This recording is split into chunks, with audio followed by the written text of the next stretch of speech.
అందరికీ నమస్కారం అండి. ఈ రోజు పెద్ద ఎత్తున నాకు కొన్ని కాల్స్ వచ్చాయి. కారణం ఏంటి అంటే పవన్ కళ్యాణ్ గారు కనిపించట్లేదు, వరద స్థాయి ఇంత ఇదిగా ఉండి ప్రజలు ఇబ్బందులు పడుతుంటే పవన్ కళ్యాణ్ గారు ఎక్కడికి వెళ్లారు కనిపించట్లేదు అని చెప్పేసి పెద్ద ఎత్తున ఈవెన్ మీడియా ఛానల్స్ కూడా దీని గురించి డిబేట్ పెట్టి నన్ను డిబేట్కి రమ్మని కాల్స్ చేశారు. బట్ నేను జర్నీలో ఉండడం మూలంగా డిబేట్లకు అటెండ్ అవ్వలేకపోయాను, అక్కడ చెప్పలేకపోయాను. కాబట్టి ఈ సమస్య సామాన్యుల నుంచి కూడా నాకు ఫోన్లు వచ్చాయి కాబట్టి అందరికీ తెలియాలని మాత్రమే ఈ వీడియో చేస్తున్నాను.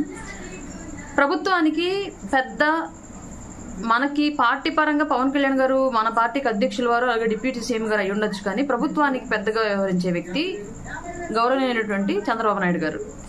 ఆయన బాధితుల్ని, బాధల్లో ఉన్న వాళ్ళకి భరోసా ఇవ్వడం అవసరం కాబట్టి ఆయన తిరుగుతూ సమీక్ష చేస్తూ జరుగుతున్న స్థానిక పరిస్థితులను తెలుసుకుంటూ సంబంధిత అధికారులకు ఆయన అక్కడి నుంచి ఇన్స్ట్రక్షన్స్ ఇస్తూ ఉన్నారు. అది జరుగుతూ ఉంది.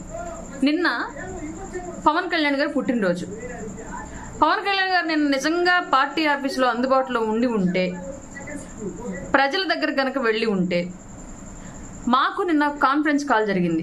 లిటరల్గా మాకు కాన్ఫరెన్స్ కాల్ జరిగింది. పెద్ద ఎత్తున బర్త్డే సెలబ్రేషన్స్ అనేవి పక్కన పెట్టి కంప్లీట్గా అందుబాటులో ఉన్న ప్రతి కార్యకర్త, వీర మహిళ నాయకులు అందరూ కూడా వరద ప్రభావిత ప్రాంతాల్లో సహాయక చర్యల్లో పాల్గొనండి, అక్కడ ఉన్నటువంటి బాధితులకు ఏం కావాలో అవి మీ శక్తి కొలది మీరు చేయండి, మీ దగ్గర స్తోమత లేని పక్షంలో వేరే వాళ్ళ సపోర్ట్ తీసుకోండి, పార్టీ ఆఫీస్ నుంచి అయినా సరే సపోర్ట్ తీసుకొని వాళ్ళకి సహాయ సహకారాలు చేయండి అని చెప్పేసి క్లియర్గా మాకు ఇచ్చిన ఇన్స్ట్రక్షన్స్.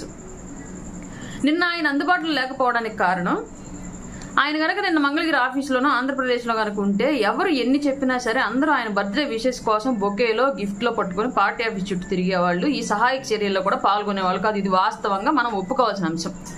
ఆయన జనాల్లోకి వెళ్ళున్నా సరే అక్కడ కూడా బర్త్డే కాబట్టి బాధితుల బాధను పట్టించుకోకుండా అక్కడ కూడా అత్యుత్సాహం ప్రదర్శించి బాబులకే బాబు కళ్యాణ్ బాబునో, జై జనసేననో, జై పవర్ స్టార్ అనో స్లోగన్స్ మొదలు పెడతారు పిల్లలు, చిన్న స్థాయి పిల్లలు. దాన్ని మనం ఆపలేం, ఆయన కూడా ఆపలేరు. ఆ విషయం క్లియర్గా అందరికీ తెలుసు. అభిమానం అనేది స్వచ్ఛందంగా పుట్టుకొచ్చినటువంటి అభిమానం కాబట్టి పవన్ కళ్యాణ్ గారు అంటూ ఉన్న అభిమానం, అది దాన్ని ఎవరో